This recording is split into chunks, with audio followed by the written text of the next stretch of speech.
Kubas Jaintia Adventure and Cycling Association cirup wa kayung krek kang Directorate of Sports and Youth Affairs Mekalia.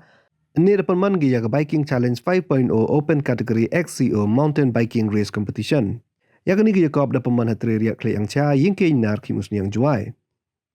The flag off nomor de kewek lama ya kini race da Rudolf Ilalu Sub Inspector Supply Department Hewan Sekilang Umewat Kendia Senior Manager ke SBI Live. Hari ni giya kop dia orang kong da Rido Len Chadam wa aru dalen misana karwa haibole dia ubat mi kendait. Yo wan cimenta MG kang wakat arngun. Ketong yang ni competition to open ku open seluruh yagi kam sports. Icha ikhya kaijo ipor open ku yagi kam tourism.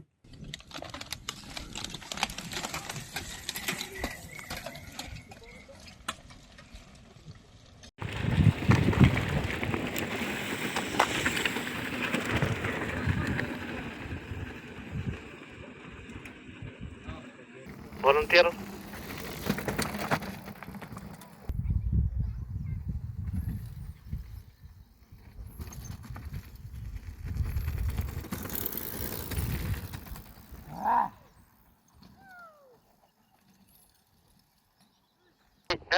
Ini kejap. Wah, new crash. Ukur pang.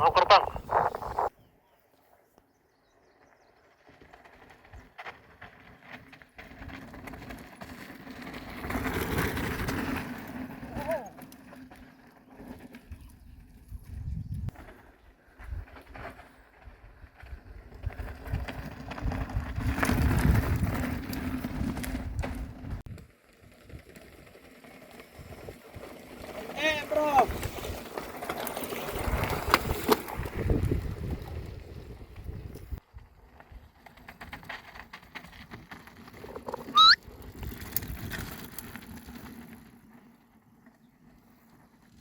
Zoom sini Rona.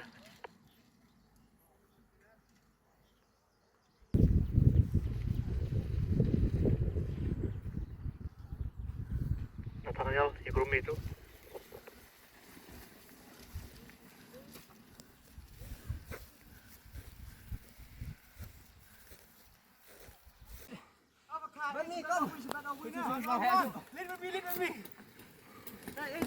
Eh, supirnya video dong. Itu kan last bit toh.